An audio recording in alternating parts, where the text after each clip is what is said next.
Lo graba en el Google Drive mío. Ahí está grabando. Pero no me dice dónde está grabando. Bueno, ¿saben de alguien más que tenga problemas para ingresar? No, ahí puse en un mensaje el link, como puse la otra vez, por si había alguien esperando.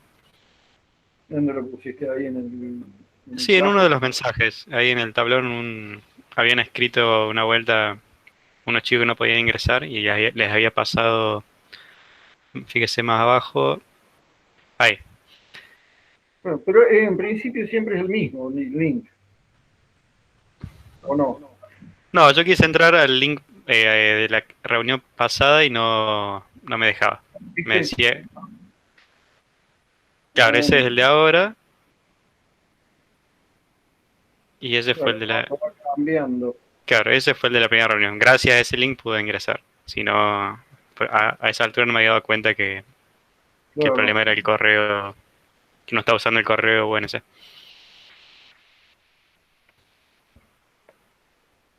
Pues yo, por ejemplo, en la clase que doy normalmente durante el año, he usado siempre el mismo link, Claro. que fue el primer link que yo les pasé a ustedes que hicimos las clases.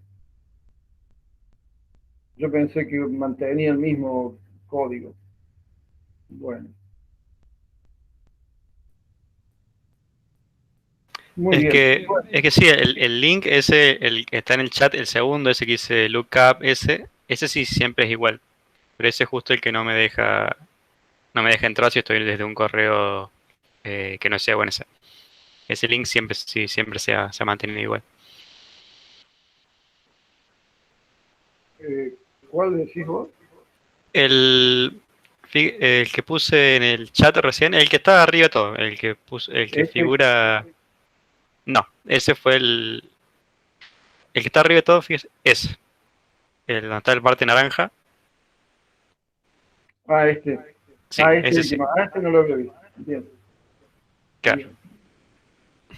Este lo mantiene. Sí, pero hay que ingresar con usuario VNC. Y eso es lo raro, porque para eso uno le pone, le agrega a las personas, ¿no? Es raro. Y para eso los he agregado y los he agregado cada uno con el mail que tenía. Bueno, qué sé yo, Don Meet está haciendo lo que quiere. Muy bien, bueno, estoy teniendo ahí un eco. Vamos a comenzar.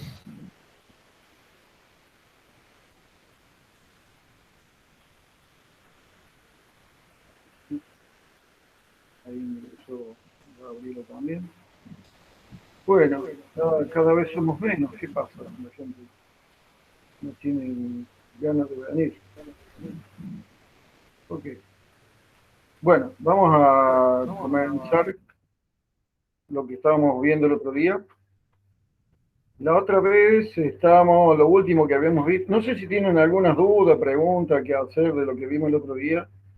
Llegamos hasta ver eh, las funciones y llegamos a ver el caso de funciones con valores predeterminados y después vimos también funciones que, bueno, esto lo habíamos visto esto, la built-in function. Acá está. Bueno, funciones que permiten un número variable de variables, valga la redundancia, ¿no? Donde uno dice, bueno, al menos hay dos y después uno admite que uno puede agregar todas las que uno quiera.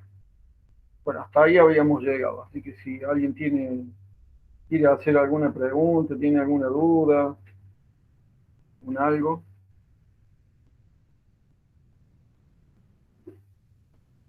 nada, nadie. Bueno, entonces si no hay preguntas, avanzo.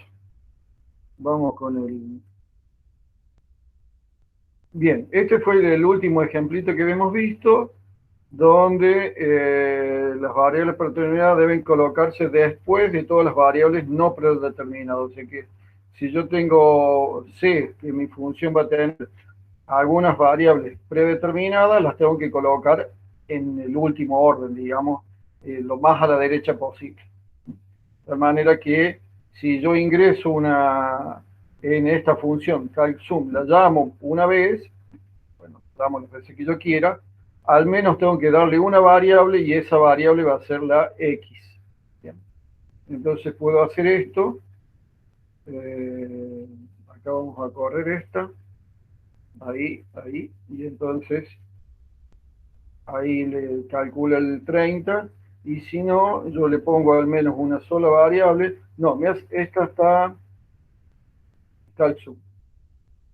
Es que acá la he redefinido. Acá debería agregar una y ver qué sucede si yo le pongo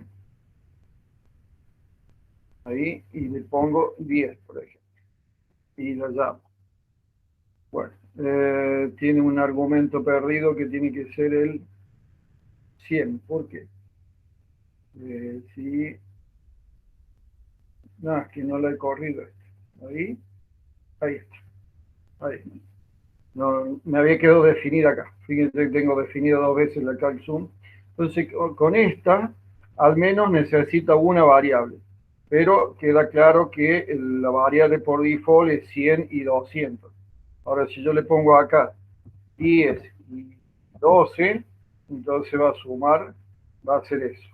Y si ahora le pongo 1, entonces va a ser la suma que yo le indico. Esta, por ejemplo, tiene, bueno, el mismo nombre, así que cuando defina esta, la voy a destruir a esta. Esta, obligadamente, necesito tener 2 variables, sí o sí. Si pongo una sola, se va a enojar. Al menos 2 variables. Si le pongo 3, 4, 5, ya no se enoja. Entonces, la vamos a definir a esta. Y acá le voy a poner, por ejemplo, 5 y 5. Así que me debería dar el 10, porque suma esas 2. Y si ahora yo le pongo 5, 5, 5, entonces que la cuenta sea fácil, ahí me las hizo. Y le puedo poner infinita cantidad de variables más, de datos más. Bien. Bueno, ahí calculamos lo mismo. Bueno, acá hay un ejemplo de cómo podríamos utilizar una función para convertir la temperatura de grados Celsius a Fahrenheit. Entonces acá fíjense que tengo definida esta función, y acá estoy utilizando la variable input que la habíamos visto. Entonces dentro de la variable input coloco ahí un texto para saber qué es lo que está haciendo, y lo que yo cargue en el input me va a dar la opción de que yo entre un dato por teclado, y ese dato lo voy a transformar en un flotante, y lo que va a hacer es mostrarme acá la temperatura.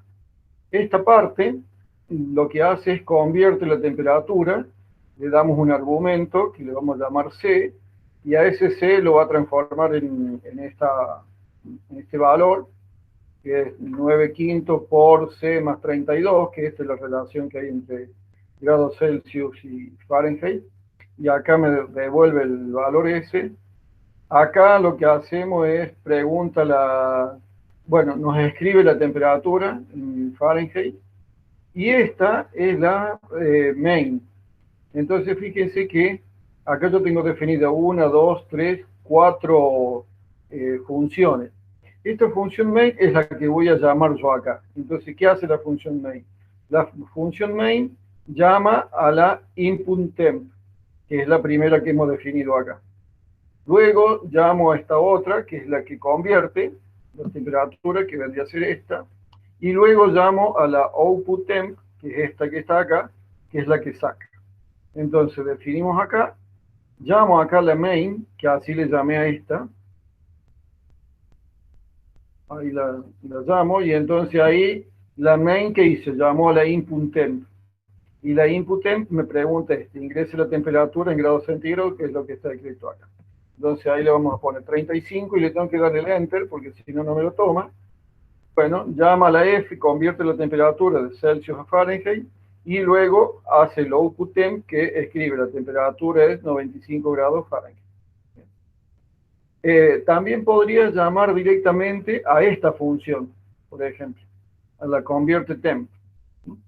Entonces, en lugar de llamar a la main, que llame a esta, y después a esta, después a esta, puedo llamar directamente a esta convert temp.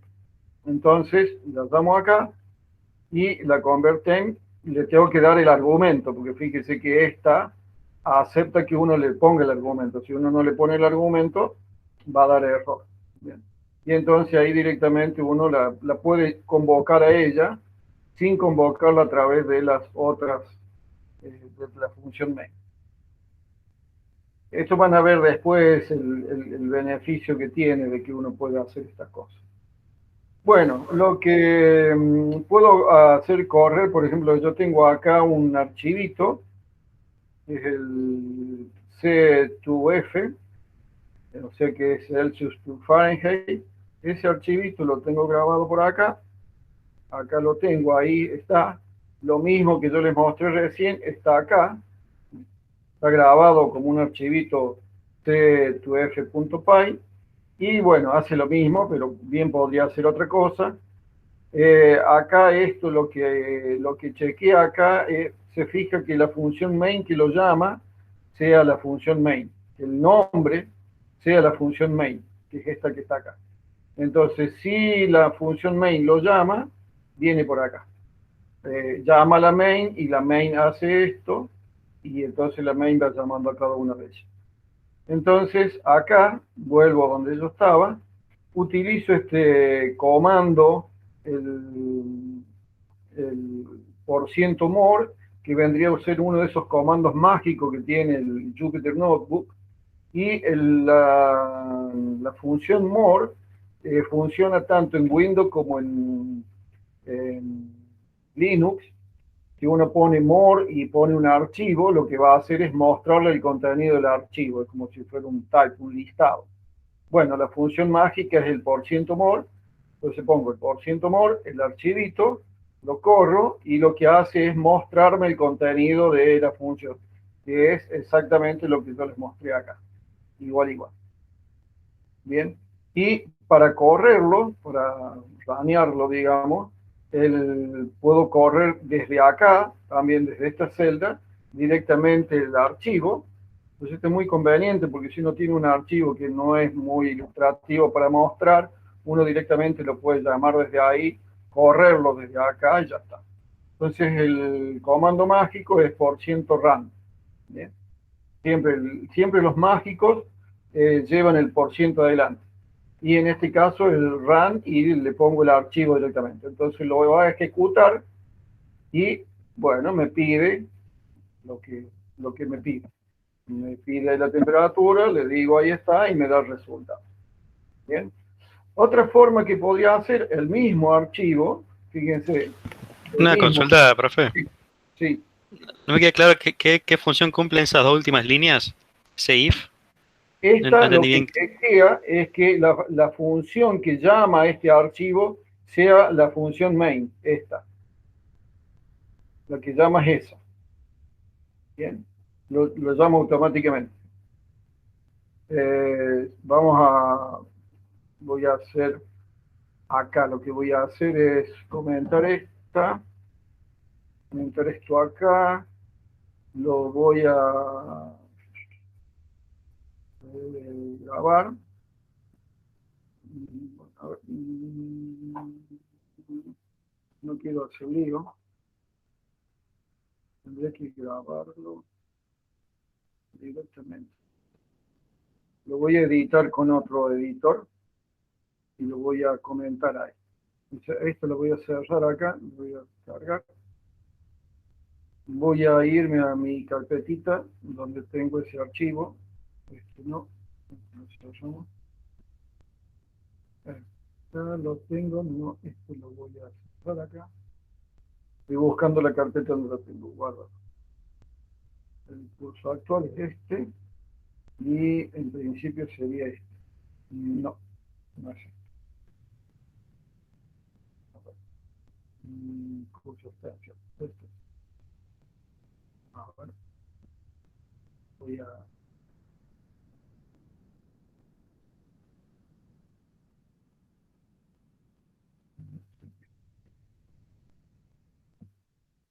Bueno, ahí lo llamé. Ya les muestro cómo queda. Entonces, ahora lo llamo de nuevo. Lo voy a cargar acá. Bueno, fíjense que ahí me quedó comentado esto. Entonces, vengo acá y acá lo voy a mostrar. Ahí está comentado. Y si corro este acá, no corre nada. ¿Ven? No ejecuta nada. ¿Por qué? Porque si yo llamo todo esto, corro todo esto, es un montón de definiciones de funciones. Y no está digamos, el programa principal que lo llame. Entonces, el programa principal, ¿quién es? El main. Entonces, para eso lo definimos acá. Si el main lo llama, entonces, ¿qué hace? Ejecuta esta función. ¿Entendió? ¿Está bien? Yo puedo definir todas estas funciones y muchas más, y defino acá la función main, que vendría a ser el programa principal. Y entonces yo tengo que ponerle esto que está acá. Ahora le saco el comentario, pero no lo voy a poder grabar. No sé si me va a dejar grabar. No me va a dejar grabar.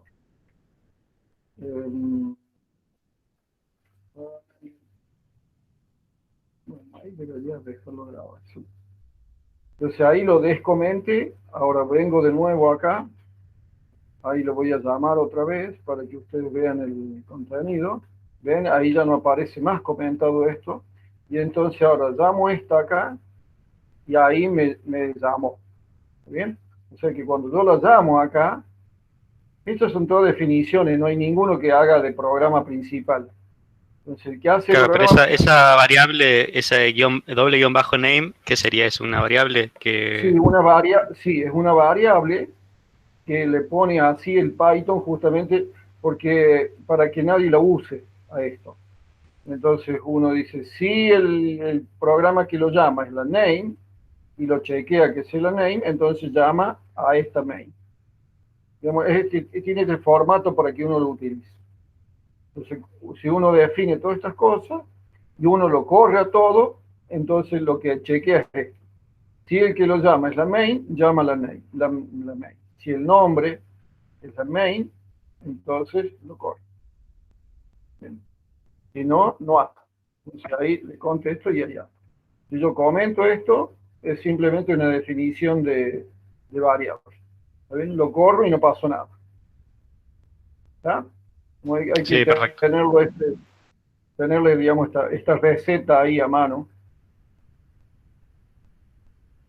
Bien, la otra opción que tengo es, en lugar de correrlo directamente acá con esta función mágica, es importarlo. Entonces, esta es la forma que tiene el Python de importar librería. Esto que acabamos de hacer acá, lo podemos usar como una librería. Y podríamos llenarla de otras funciones más y cosas más complejas también. Entonces podríamos tenerlo grabado y en lugar de llamarlo así, lo importamos acá. Entonces ahí lo estoy importando, ahí hago esto, es simple la sentencia, import c to f, porque así es el nombre que tiene. No hace falta que le ponga el punto pine, bien. Y lo que sí me puedo acordar es, bueno, y ahora cada una de estas funciones, que esta se llama input temp, compare temp, output temp, main, pasan a llamarse C2F, C2F, punto main. Bien, o sea, si yo quiero convocar a la main esta, ahora ya no se llama más main, sino que se llama C2F, que es el nombrecito que yo le puse acá. Entonces, ya la importé acá, ahora hago esto, la corro, y ahí me vuelve a preguntar la temperatura. Le doy el enter y ya está. También podría importarla con este formato, import, el C2F, como FC, as FC. Bien, con este formato. Y entonces ahora, en lugar de llamarse C2F, se va a llamar FC. Y en lugar de llamarlo de esta manera, lo tengo que llamar de esta manera. Yo acá le podría haber puesto cualquier nombre. Bien. Entonces, lo llamo acá Ahí lo importé. Y ahora esta librería ya no se llama más C2F, sino se llama FC. Y ahora si yo quiero convocar a la main, le pongo fc.main. Y ahí me vuelve a preguntar la temperatura. Yo también podría convocar directamente una parte interna, por ejemplo esta, convertTemp. Bien. Fíjense que este convertTemp acá tiene por default menos 500. Bien. Entonces yo podría llamar directamente convertTemp y nada, y entonces me va a dar nada de argumento, me va a devolver la temperatura. La verdad que podríamos haberle puesto otro valor ahí. Bueno, me va a devolver la temperatura en Fahrenheit de menos 500 grados centígrados. Entonces, es lo que le decía acá. Acá la hemos importado como C2F y le hemos llamado el alias FC. La llamo acá, ya me preguntó, le contesté y ahora convoco una parte interna de esa librería directamente y ahí está. Pongo menos 10 y me da el valor en grado. Entonces yo ahora puedo llamar a cualquiera de estas funciones, pero con el apelativo este, digamos, fc punto. ¿De acuerdo? ¿Quedó claro? Bueno, Sí, se entiende. doy el silencio como que se entiende. Bueno, va a ser muy útil. Esto es uno de los convocatorias, digamos, de importar librerías, especialmente de esta manera, es uno de los fuertes que tiene el Python. Entonces ahí nosotros podemos crear librerías y convocarlas de esta manera y luego llamamos las funciones que están allá adentro. Armamos nosotros librerías o arma alguien librerías y las da para que la gente las use y eso es uno de los puntos fuertes que tiene el Python. La facilidad con que uno puede trabajar acá. Bueno, y ya ahí ya saben cómo pueden hacer.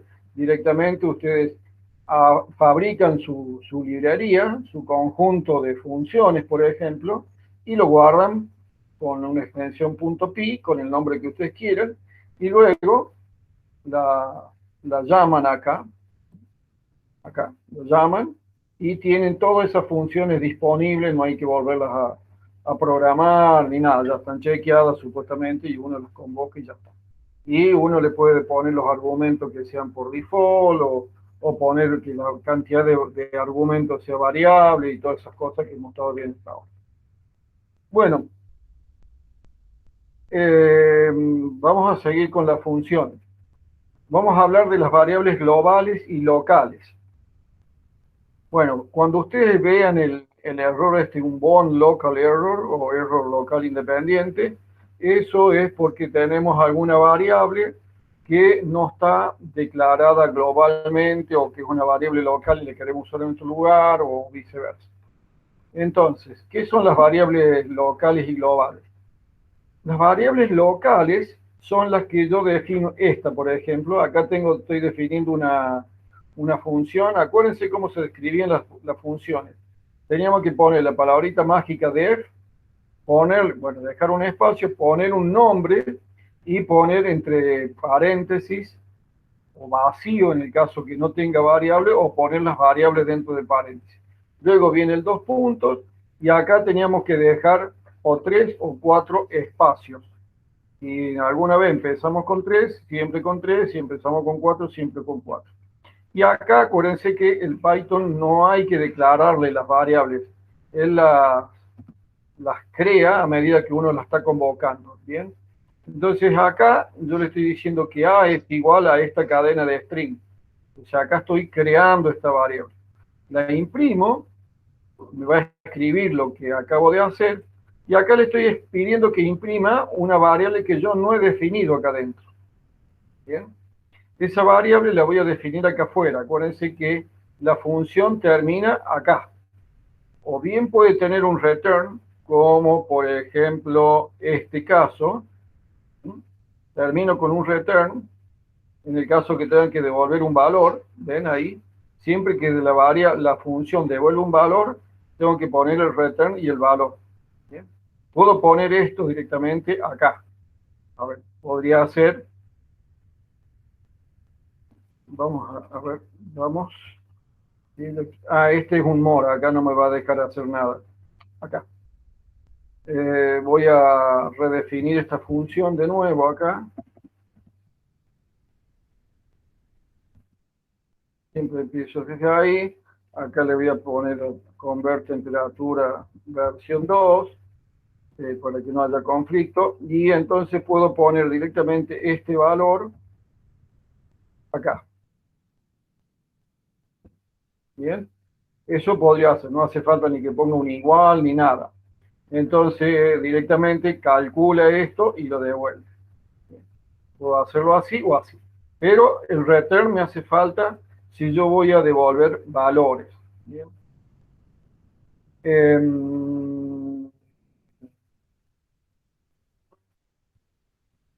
Si no voy a devolver ningún valor, como en este caso, es directamente esta función hace un print, ¿bien? Y ya está.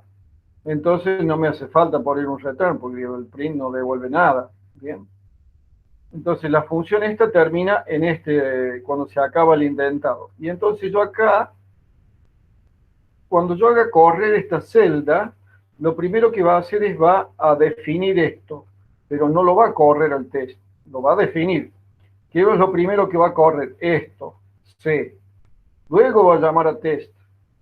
Y test lo que va a hacer va a imprimir A y va a imprimir C. Entonces, ¿ustedes qué piensan que va a escribir con el C? ¿La va a escribir ahí o no? Entonces, corro esto y ahí me devuelve, me dice. Eh,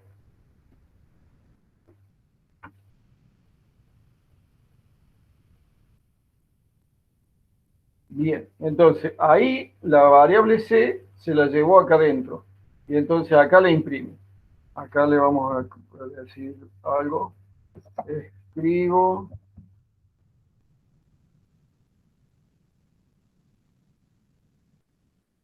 desde la función.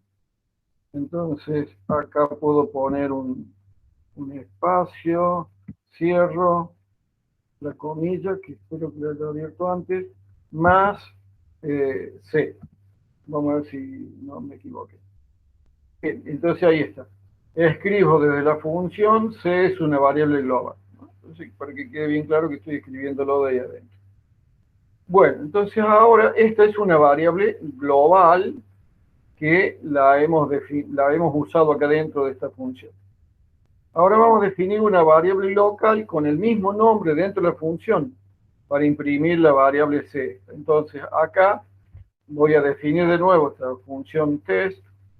Ahora estoy definiendo la C acá adentro y estoy definiendo la C acá afuera. Entonces acá afuera le estoy diciendo que es una variable global y acá adentro estoy diciendo que es una variable local y ahí llamo la C. Entonces vamos a ver a quién le da bolillo.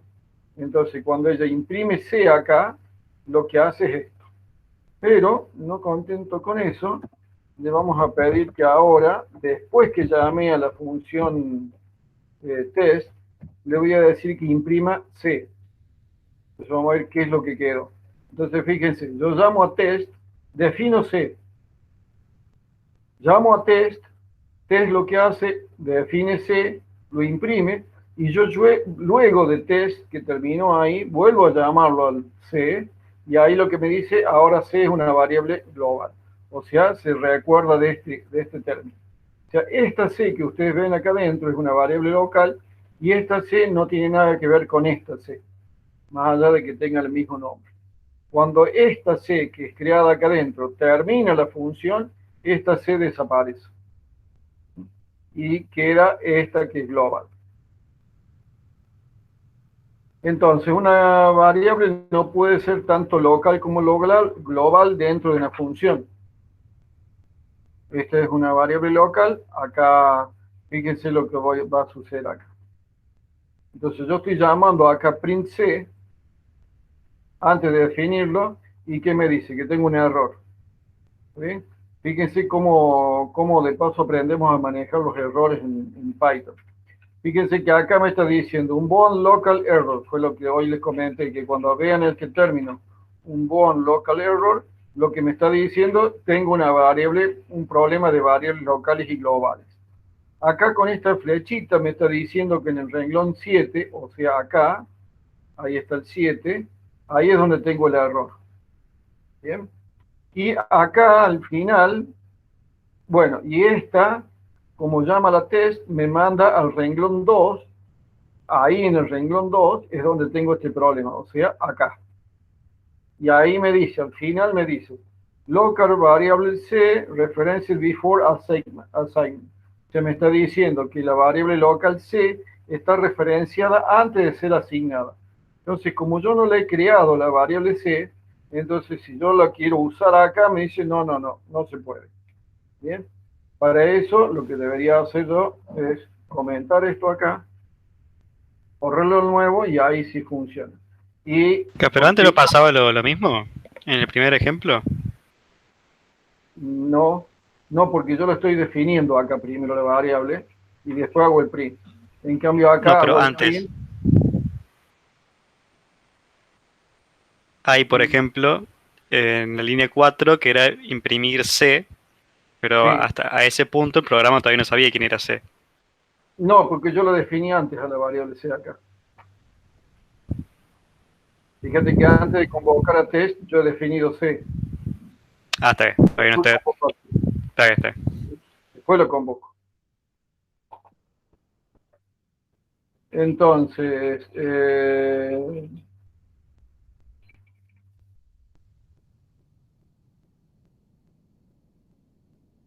bueno, bien, bueno, entonces ahí me dice que es una variable local que la he creado acá adentro y ahí está. Si yo, en lugar de hacer esto, ahí esto funciona bien. Si yo en lugar de hacer esto, defino esto acá, entonces ahí no tiene problema. ¿Te das cuenta, Federico, no? Sí, sí. Ahí, como yo no la estoy asignando de vuelta, no estoy creando una local, porque si yo creo una local, él dice, no, vos estás llamando a una local y después la creas a la local. Entonces ahí tenés problemas. Pero si yo adentro no creo ninguna variable local, entonces él mantiene la global. Y ahí no tiene problema. Y me escribe, esta es una variable global, o sea, le escribió acá y le escribió acá. ¿Estamos de acuerdo, Federico? Entonces, si yo ahora descomento esto acá, él me dice, no, tenés un error, porque estás convocando la C acá y la estás definiendo después. ¿De acuerdo? ¿Se entiende la diferencia, la sutileza? Sí, sí. Bien. Bueno, ¿cómo podríamos diferenciar a variables globales y locales? Entonces vamos a tomar el mismo ejemplo acá, pero antes le digo que C es global. Fíjese que es igual, la función es la misma, nada más que antes de print C, le pongo acá global C. Y entonces ahí no hay ningún problema. Pero le tengo que poner esta palabrita comando y acá le pongo la variable que es. Entonces ahí primero imprime esta acá. Ahí me dice, esta es una variable global, que es esta. Y luego pongo esta acá y ahí me dice, esta es una variable local. Entonces ahí mantiene la C global y la C. Bueno, hay que ser bastante retorcido, digamos, a hacer estas cosas, pero salvo que uno tenga una extrema necesidad, lo que conviene es, si uno define una variable C acá, no usar el mismo nombre acá, porque si no hasta uno mismo se confunde. Entonces, por ejemplo, acá vamos a llamar esta C y a esto le vamos a llamar CC. Entonces, hacer esto y ahí no hay problema. Le cambié el nombre acá adentro y ya está. Entonces, no hay que ser tan retorcido para hacer estas cosas. Entonces, ahí que además es más claro para nosotros. Pero si uno por extrema necesidad necesita hacer esas cosas, entonces uno le puede decir dentro de una función, decir, mira, esta C es global, esta C no es global.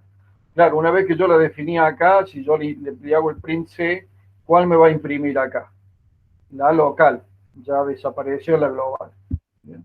Ya no tengo manera de llamarla otra vez. Una vez que yo la definí acá adentro, no tengo manera de volverla a llamar a esta C.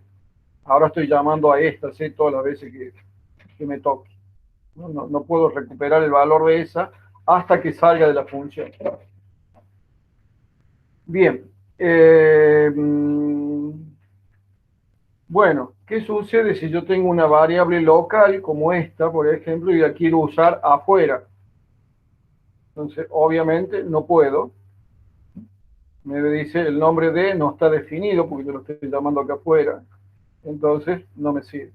Lo que podría hacer yo es global de, y entonces ahí sí debería funcionar.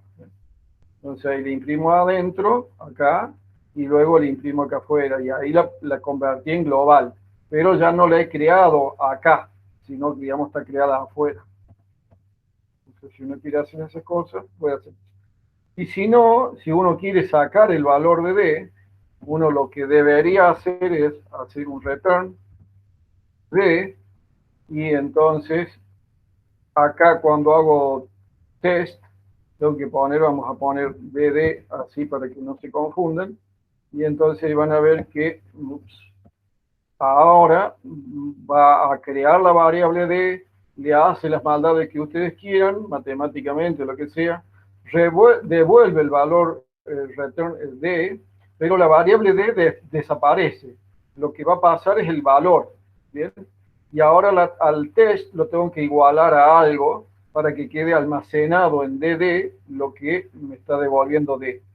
Y ahora le imprimo, pero la variable D ya no existe. Si yo le pongo acá print D, está claro que esa no va a existir. Entonces, ¿qué pasó? Lo imprimí, lo imprimí.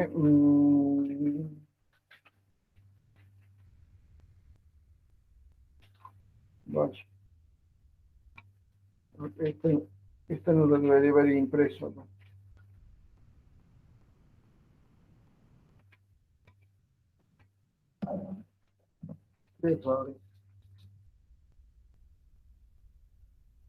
Acá no devuelve nada, pero acá lo sigue devolviendo. Bueno, esto está fuera de la realidad. Bueno, vamos a crear acá una variable D.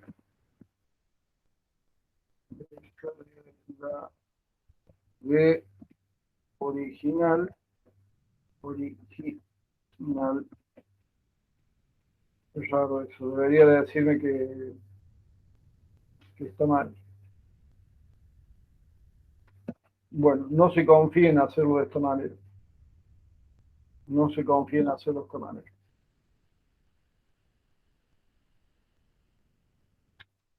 Ah, miren, fíjese acá, yo le he comentado, esta es la de original y ella me sigue creyendo acá. Me sigue. Este es un problema que tiene el Jupyter. El Jupyter, por más que yo vuelva a correr acá esta celda, se sigue acordando las variables. No se los olvida. Yo para eso debería hacer frenar esto acá. Ahí vamos a resetear esto. Y entonces ahí supuestamente si lo reseteo bien, ahora ya muestra, ahí está. Ahí está. Y ahí me dice el prend D es un D que no está definido. Esto hay que tener cuidado con el Jupyter, porque a veces uno cree que cuando el Jupyter corre en una celda, no corre igual que cuando uno corre un programa .py directamente en Python. Cuando uno lo corre el programa desde una consola, inicializa todo como corresponde. En cambio acá el Jupyter, cuando uno empieza a jugar y probar y qué sé yo, se va acordando de las cosas. Y eso a veces es peligroso porque uno cree que una variable la eliminó o la variable esa cambió de valor y el Jupyter sigue tomándola como que estaba. Entonces, por ahí, cuando tengan estas cosas, prueben de resetear el Jupyter, como hago acá, ahí, con esta ruedita, con la flechita curva esa, digo que lo reinicie y entonces ahí lo corro. Y fíjense que inclusive acá aparece con el número 1, o sea que lo corre por primera vez. Bien, entonces esto es lo que hace el Python. Si uno devuelve la D esta la va a cargar acá en test como DD, ahí lo imprime y acá me dice que tengo una variable no definida. Bien, entonces ahora la llamo nuevo, la corro acá y ahora sí, me dice D es la original, que es esta. ¿Bien? ¿Se entendió? Es un problema del Jupyter. Bueno, no sé si es un problema, digamos, es la forma en que trabaja el Jupyter. Entonces, por ahí uno carga cosas, hace cuentas y quedan guardadas en las variables. Entonces, de vez en cuando uno terminó de hacer todas las cosas, resete el notebook este y vuélvalo a probar, por las dudas que haya pasado una cosa de esto. ¿Sí? Consejo muy conveniente. Bueno,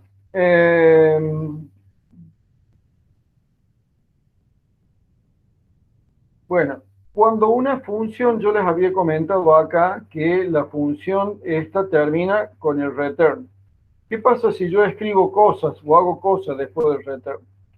De acá pongo, defino una función, hago esta suma y después le hago un print. Entonces decir, bueno, a ver qué sucede. La llamo, imprime el 60, porque acá lo estoy poniendo el 60. Acuérdense que siempre el Jupyter Notebook, lo último que nosotros, si nosotros hemos calculado esta variable y la pongo acá, él me le va a imprimir acá. Entonces, acá la vamos a hacer así, print, para que quede más claro. Entonces, llamo a la función, la suma, y la llamo y digo que me imprima R. Pero fíjese que este print no está siendo aplicado, ¿no? Está siendo ignorado totalmente. Entonces, después de return se acabó la función. Entonces, acá la vamos a llamar, pongo acá, ahí, ahora sí. Este será ignorado, ya no, porque lo puse antes return. Todo lo que haga después return ya no corre más. Bien, entonces ahí va.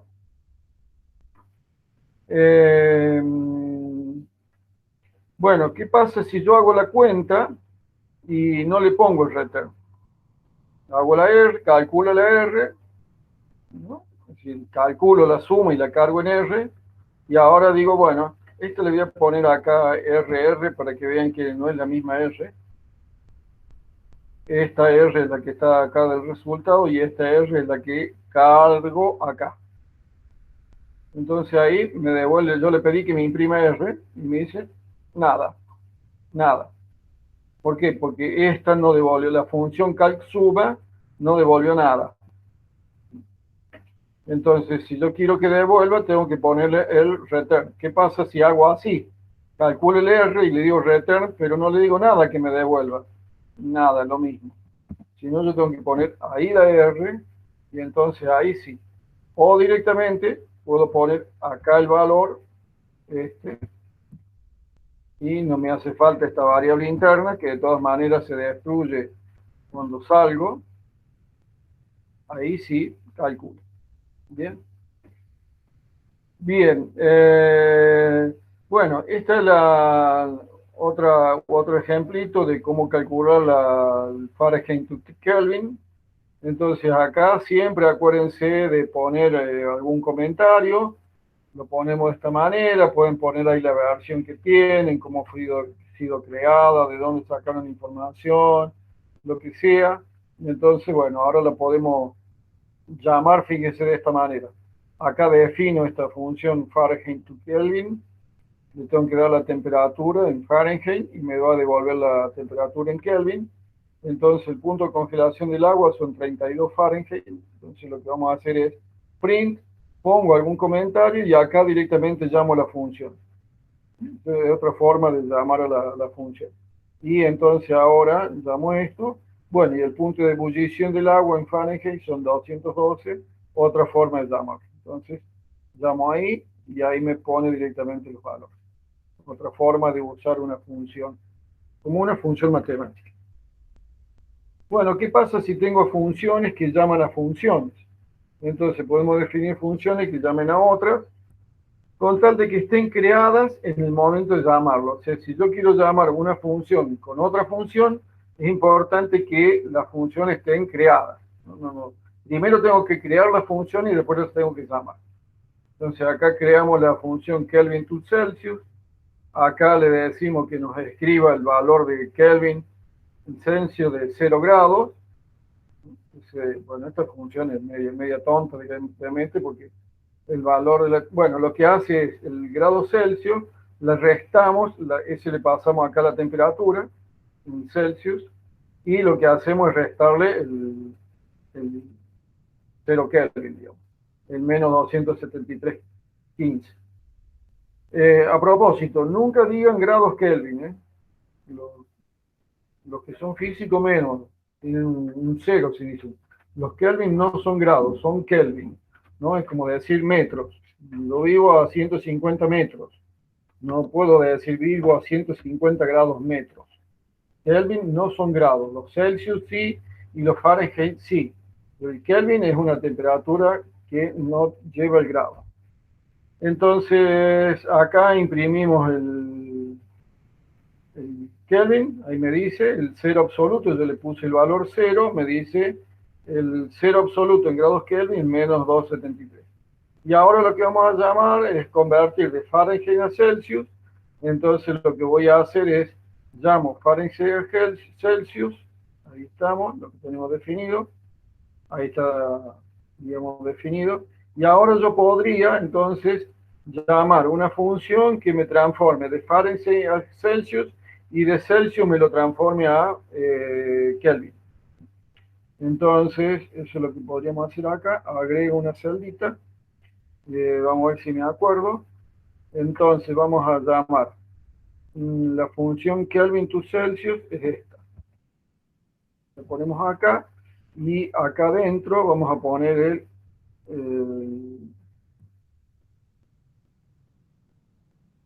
ahí está. Entonces, el Celsius, el Fahrenheit lo pasa a Celsius. Bueno, no sé qué va a salir acá. Y acá vamos a poner el print. No sé si estoy transformando bien, simplemente estoy mostrándole el ejemplo. Entonces, punto de congelamiento del agua, no sé, le voy a poner acá por las dudas, que salga algo bien. Bien, entonces corremos ahí, y que me faltó un paréntesis. Bueno, esto también ahí cuando le aparezca este término, y ahí le aparece un angulito, le está señalando dónde está el problema, un inesperado end of file, mientras lo estaba parseando, mientras lo estaba calculando, digamos, y entonces ahí está. Punto de congelamiento de agua en grados Kelvin es menos 273, bueno, sería más 200. ¿Ves? Pero ahí he llamado una función, he llamado otra función. El único requisito es que las funciones estén creadas antes. Tipado del argumento de las funciones. Entonces Python no exige un tipo de datos en la asignatura, Python es dinámico, espera el comportamiento en vez de tipo, un tipo de datos puede implementar distintos comportamientos y funcionar. Si un número cualquiera sea su tipo puede elevarse al cuadrado, ¿por qué deberíamos hacer una función equivalente para entero, otra para flotante, otra para complejo y así? Bueno, hay lenguajes que hace tiempo atrás uno tenía que definir una función cuadrada para entero, una función cuadrada para flotante, una función cuadrada para complejo y esas cosas. Bueno, Python lo tiene incorporado directamente.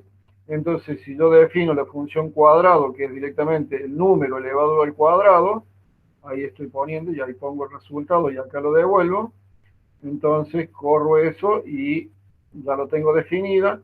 Ahora le calculo el cuadrado de 3, ahí me lo da. Puedo poner el cuadrado, vamos a poner el cuadrado de un 2.1 por 10 a la 10. Ahí está, no, en la misma función, no tengo que estar diciéndole nada, mirá que ahora es flotante, nada. Acá directamente le estoy poniendo un complejo. Acuérdense que el complejo es 5, bueno, un real y sumado una J. Entonces llamo ahí y ya lo calcula directamente. puedo pedirle el cuadrado de una suma, de una operación matemática dentro. Bien. Bueno, ¿qué pasa si pongo el cuadrado de una string? Error. Unsupported operand type string para el símbolo este o el power. También puedo usar el pow en lugar del asterisco asterisco. Y no puede transformar a string y entero. Eso es lo que me está diciendo. Entonces ahí tengo un problema. Muy bien.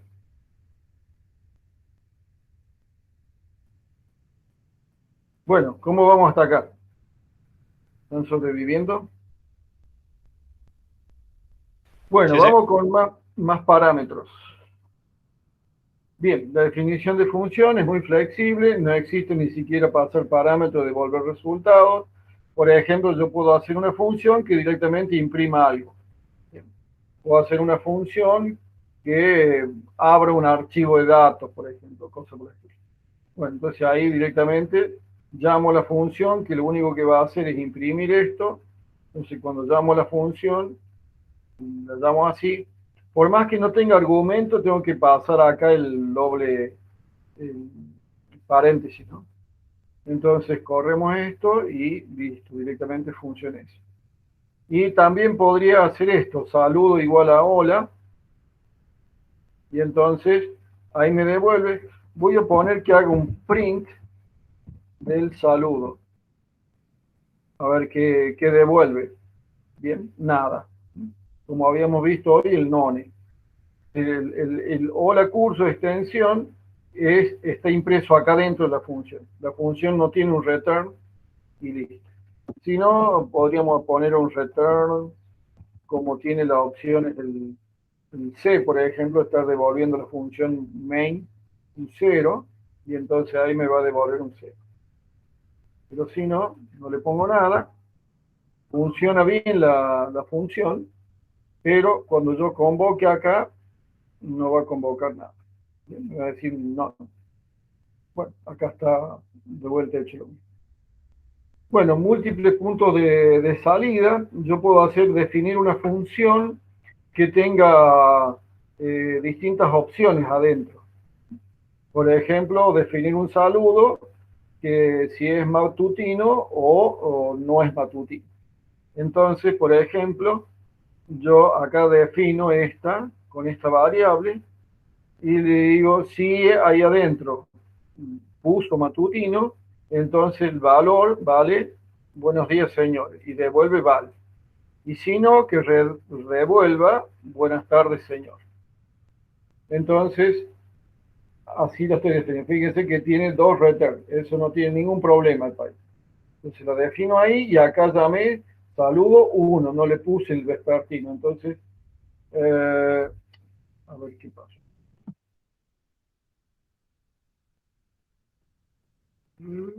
Tengo que ponerle nada. Si devuelvo nada, me da errores. ¿Qué pasó acá?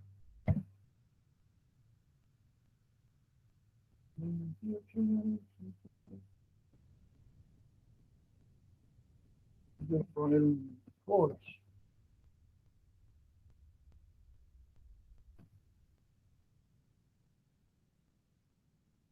Ahí está. Bueno, si le paso cualquier cosa, él lo va a tomar como que es verdadero. Entonces me va a imprimir esto. Y la única forma que me pase esto es un false. Yo le pongo acá un true, entonces también me va a devolver el buenos días, señor. Entonces, dependiendo de qué es lo que yo le pase acá adentro, uno podría hacer que chequee esto acá con un igual igual y que ponga el matutino y entonces acá le voy a llamar a esto para que no se confunda, le voy a llamar opción. Entonces ahora sí va a ser distinto, pero entonces ahí sí. Y ahora le voy a poner acá matutino. Fíjense que esperemos que ande. Matutino no define, tiene razón. Matutino, tiene razón. Yo tengo que pasárselo como como un string. Ahí está. Entonces, si yo le paso eso, me devuelve la opción. Lo que está haciendo es comparar esto con esto. Si yo le pongo nada, entonces me va a dar un error. Vespertino. ¿Estamos? Y entonces ahora, como no va a ser cierto que sea matutino, me devuelve el buenas tardes, señor. Le pongo cualquier cosa, me va a devolver lo mismo. Bueno, entonces este es para mostrar que una función puede tener varios return adentro. Y ahí teníamos el saludo true. Bueno, ahora lo jodí este saludo true porque ahora ya le cambié la función acá adentro. Acá yo tengo que poner entonces, y como es un string, tengo que ponerlo como un, entre comillas.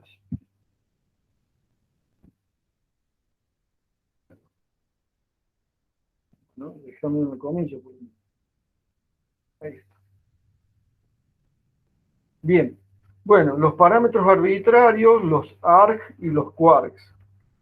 ¿Cómo puedo hacer si la cantidad de argumento de una función es diferente para distintos casos? Algo habíamos visto hoy que yo podía agregar cuánta cantidad de variables quisiera si definía obviamente mi función de bien. Bueno, entonces, ¿cómo hago si quiero definir una función que acepte una cantidad arbitraria de parámetros? Para ello tenemos que definir los parámetros internos, el asterisco args y el doble asterisco quarks, o sea, el keyword argument. Veamos cómo usarlo. Entonces, si yo pongo acá definir un producto, donde le pongo el asterisco arg, esta función lo que va a hacer es calcular la productoria de todos los argumentos dados. Entonces, ¿cómo hago? Defino acá una variable donde voy a ir almacenando las cosas, le voy a poner un 1 porque si no, cuando multiplique me va a dar 0. Y acá pongo num, una variable muda cualquiera, in args. Y este arg es este mismo que está acá, pero sin el asterisco. Y acá le digo que la variable producto, esta que tengo acá, haga. ¿Se acuerdan cuando en la clase pasada le mostré que uno podía hacer más igual y lo que hacía era sumar? Bueno, también uno puede hacer el por igual. Y lo que va a hacer es a producto le va a multiplicar por num. ¿Y de dónde va a sacar los num? Del argumento. ¿Y el argumento qué es? Esto que le he pasado acá. Y no importa la cantidad que sea. Va a ir, los va a hacer a todo hasta que termine. La cantidad de argumentos que yo le pase. Es como si fuera una lista de argumentos. Una pilita, un stack de argumentos. Y cuando termine, fíjense que el for viene hasta acá. Acá tengo una indentación, ¿no? Entonces el for hace este ciclo de acá hasta acá. Cuando terminó el for de pasar num que va sacando de argumento, entonces ahí termina la función y devuelve. Entonces yo ahora puedo hacer el producto de, así se llama mi función, prod, 1, 2, 3, 4, 5, puse números continuos, pero podría haber puesto cualquier otra cosa, me da error porque no lo corrí primero acá, ahora sí. Entonces ahí ya lo he definido y ahí me hace el producto. Acá le voy a cambiar, le voy a poner 50, entonces me tendría que dar 1200, ahí está. Y si le agrego más varios valores, por ejemplo un 1 le voy a agregar. No va a hacer nada, pero ahí está. Le vamos a agregar un 10. Y ahí puedo seguir agregando la cantidad de argumentos que yo quiera. No hay ningún problema. O, por ejemplo, acá con 3 argumentos. Entonces, esto está muy bueno porque uno hay veces que no sabe cuánto es la cantidad de argumentos que va a tener. Bien. Bueno, podríamos usar también un constructor. Tenemos como ejemplo el constructor dict, dict, que sería un diccionario que aceptan números, un número de argumentos arbitrarios por clave para crear un diccionario. Entonces, por ejemplo, le asigna a la clave Carlito, le asigna el número 10, este sería el argumento. A Gaitán, el jugador número 12, fíjense que acá estoy asignándole un número, acá estoy asignándole un string, y acá a González le estoy agregando otro string. Entonces acá estoy definiendo un diccionario, lo corro ahí, cómo definir una función entonces que permita hacer esta flexibilidad, ¿no? O sea, cómo podría yo hacer una función que me permita que yo pase string como el número 10, perdón, números como el número 10, o pase un string, o pase otro string, lo que sea. Cómo hacer una función que tenga esa maleabilidad, digamos, esa flexibilidad.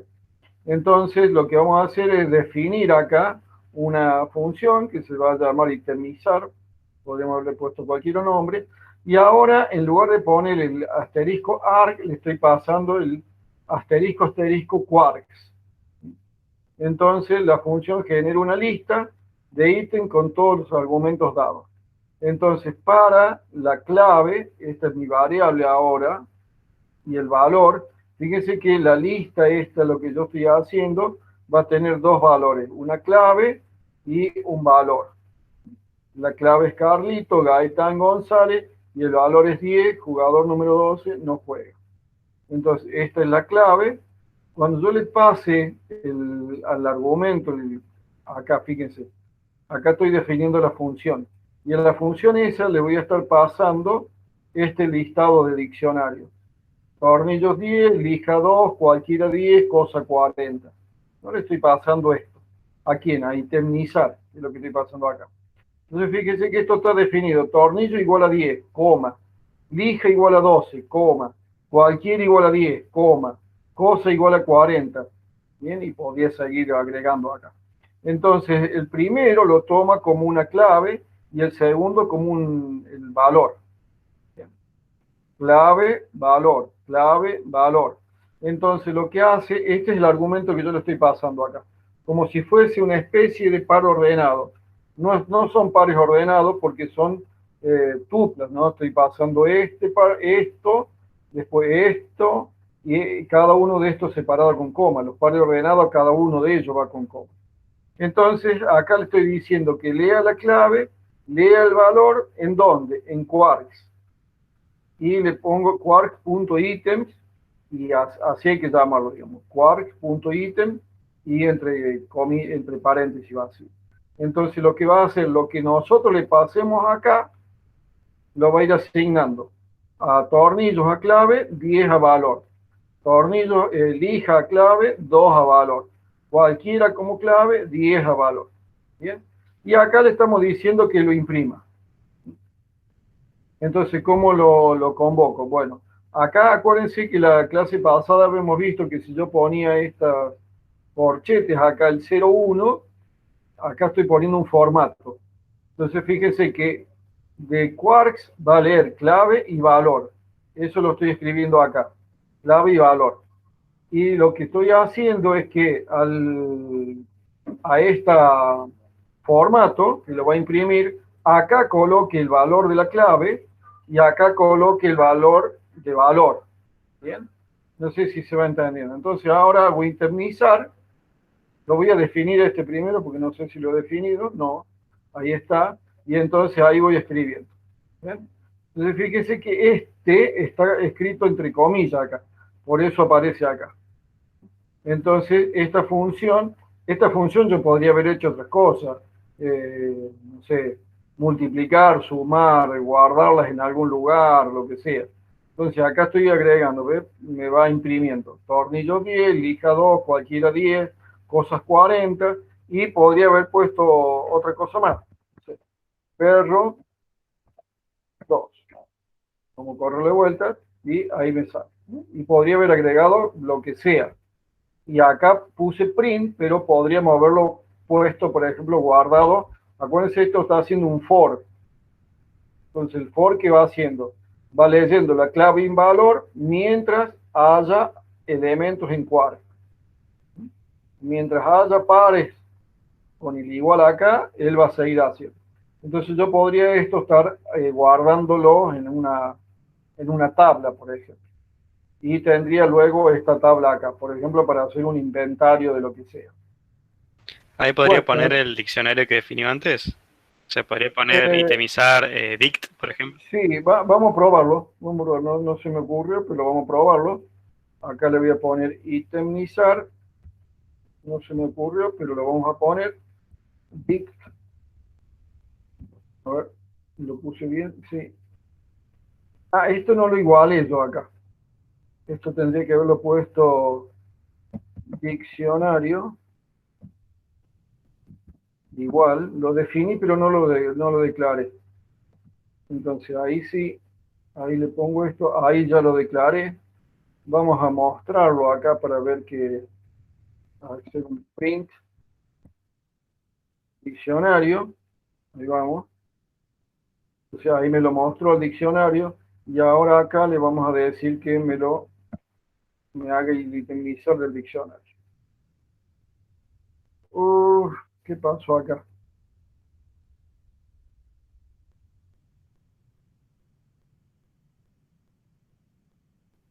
Toma cero la posición, pero el argumento, el uno está dado.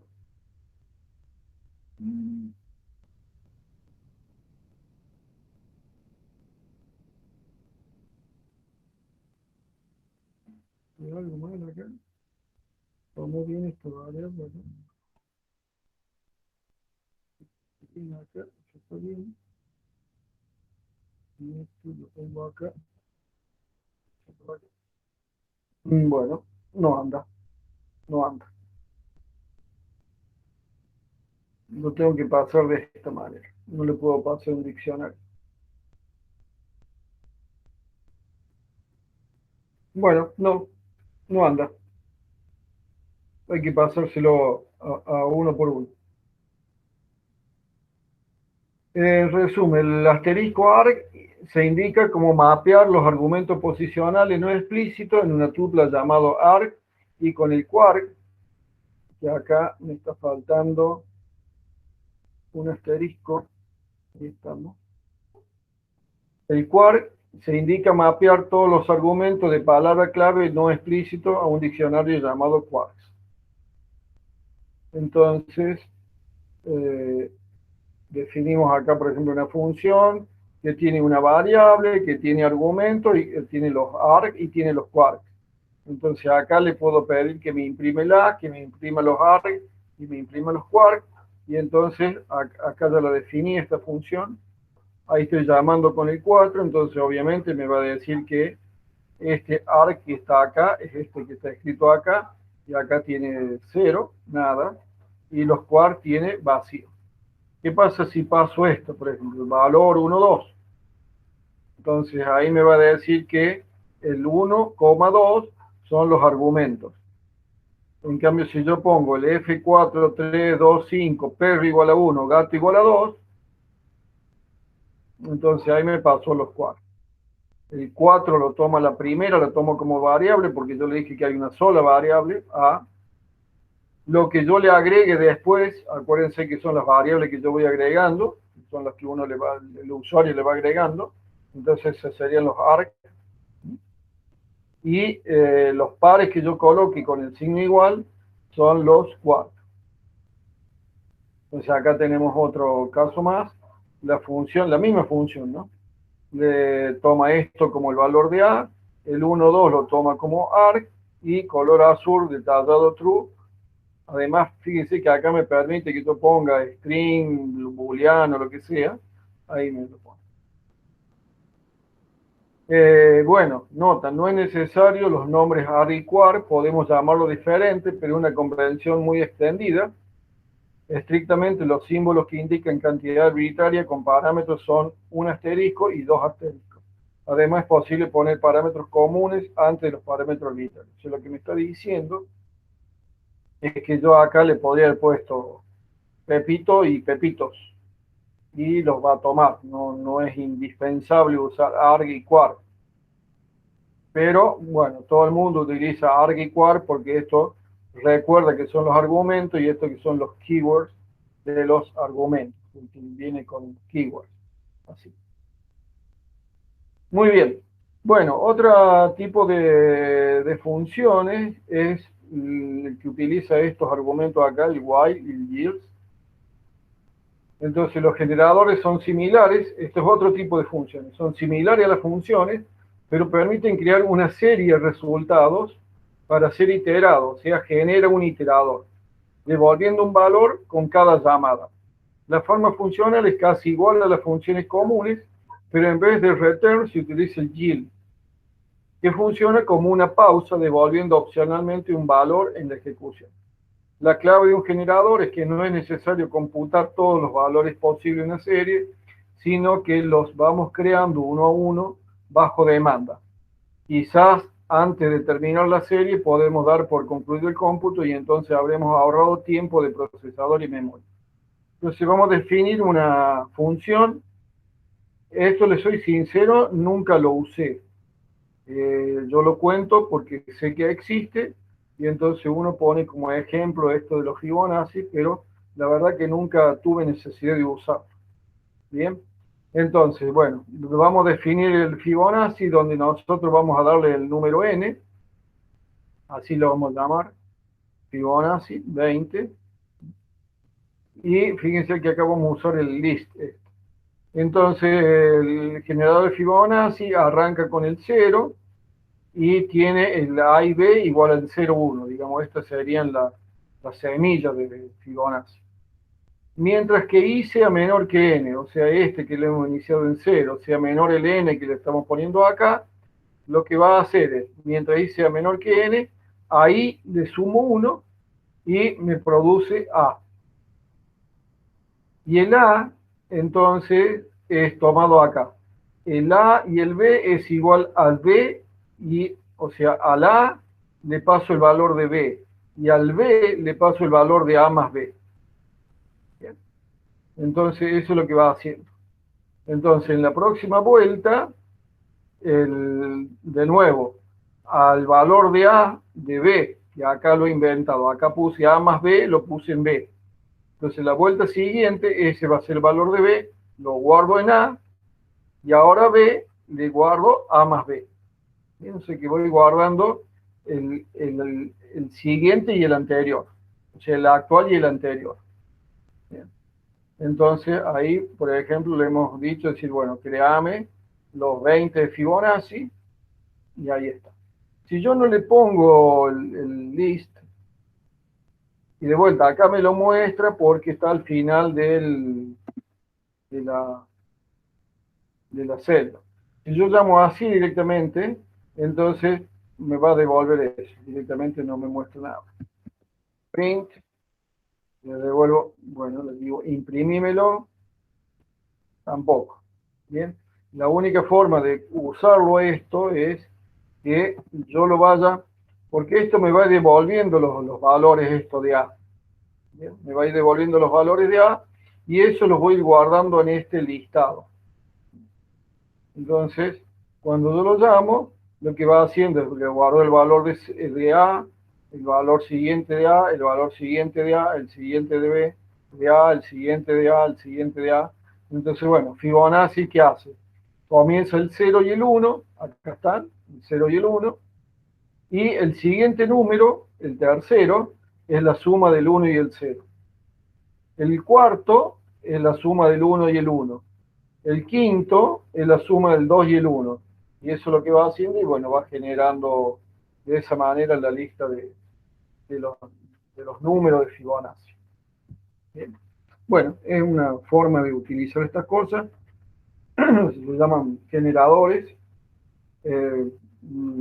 Soy sincero, nunca la utilicé y nunca tuve la necesidad de usarla.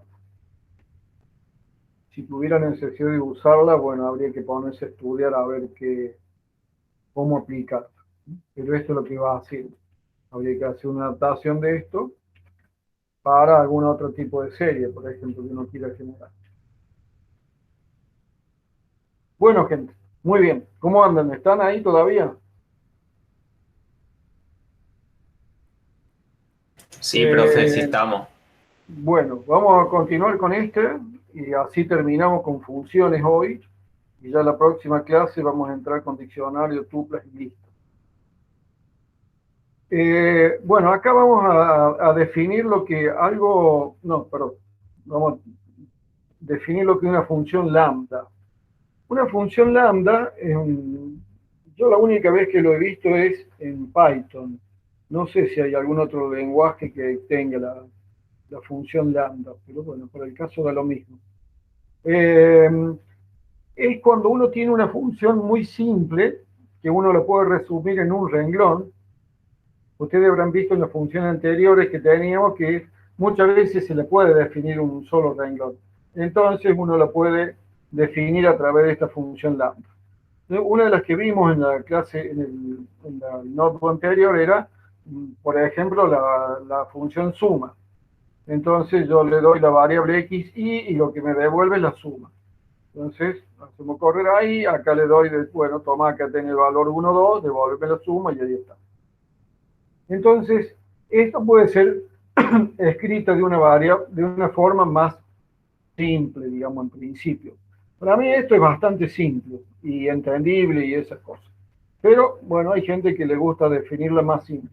Entonces, puede ser descrito de una manera más simple a través de la función lambda, o sea, del comando lambda, ¿no? La función lambda o el comando lambda no incluye una declaración explícita de un return. Pensé que me estoy quedando mudo.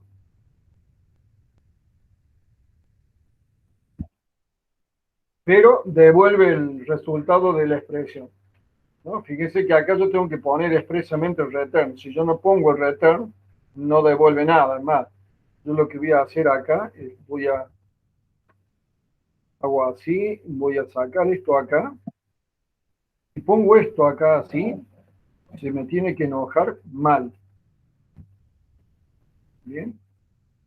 Ahí hago esto así, llamé esto y no hace nada. No se enojó, pero no muestra nada. En cambio, si yo ahora hago esto, bueno, ahora es redundante, digamos, poner esto acá.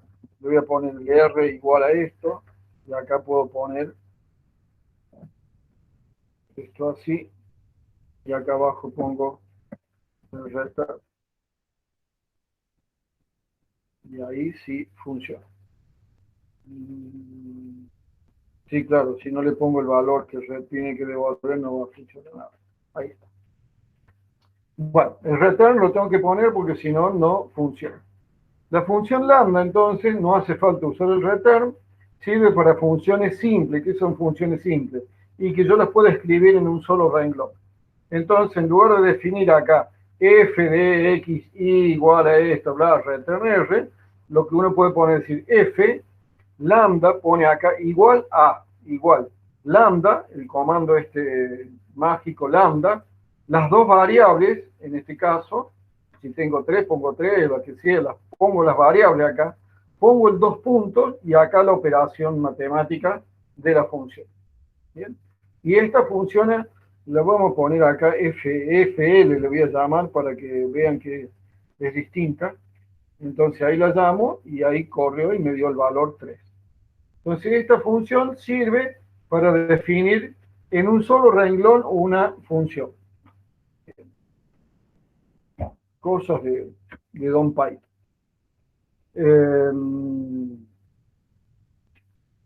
Bueno, acá por ejemplo estamos definiendo la función A que depende de X, esta, y acá estamos definiendo, ¿ven? La misma, es una función a X la multiplico por 5. Y acá estoy definiendo la función B a través de una función lambda que tiene el argumento n y al n lo multiplico por 5. Entonces ahí hago A y B, bueno, y las dos hacen exactamente lo mismo. Esta es la función usual, esta es la función lambda. Yo casi siempre defino esto así porque me parece más explícito. Pero por si alguna vez ven esta función lambda definida en algún lugar, ya saben qué hace. La función lambda no está limitada a un identificador, se llama una función anónima. La siguiente función lambda determina si un número mayor o menor a 60.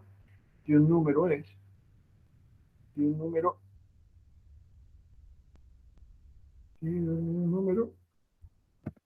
es mayor o menor a 60, Entonces acá le damos, la función se va a llamar grado, tiene un argumento, devuelve el verdadero, si x mayor que 60, y si no, devuelve falso. Entonces ahí le pedimos el valor de 95 y bueno, devuelve el verdadero. Si acá defino esta, me devuelve falso. Bueno, esa función escrita de esta manera sería el equivalente a esta. Acá defino la función grade x, si x mayor que 60, el resultado es verdadero, si no, el resultado es falso, y devuelve el resultado.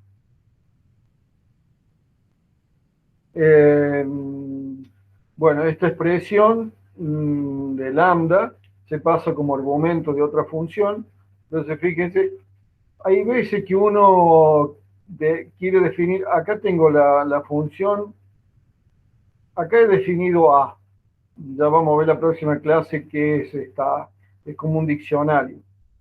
Y ese A, cuando lo defino de esta manera, tiene este comando incorporado, que lo llamo acá un método, y lo llamo al método con el punto sort, y entonces adentro de la función sort, estoy definiéndole otra función.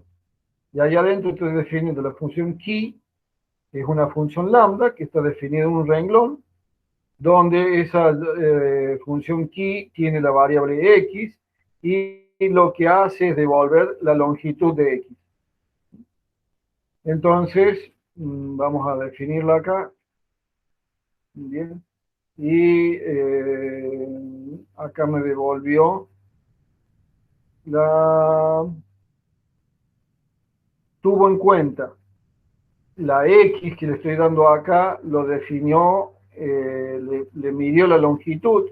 Entonces, fíjense, el argumento era esto que tiene acá. Entonces, fíjense que este tiene longitud 1, este tiene longitud 2, este tiene longitud 3 y este tiene longitud 4. Entonces, el sort lo que va a hacer es ordenarla. Primero puso la longitud 1, luego puso la longitud 2, longitud 3, longitud 4. Bueno, hay gente que le gusta definir esta función lambda ahí adentro, metida ahí adentro.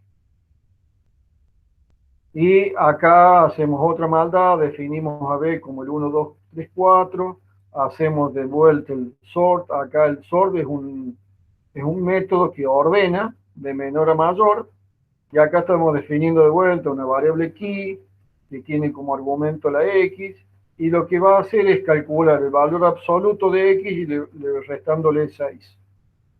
Bien. Entonces los valores son 1, 2, 3, 4, entonces ahí lo definimos, y lo va a ordenar, pero restándole 6 y tomando el valor absoluto.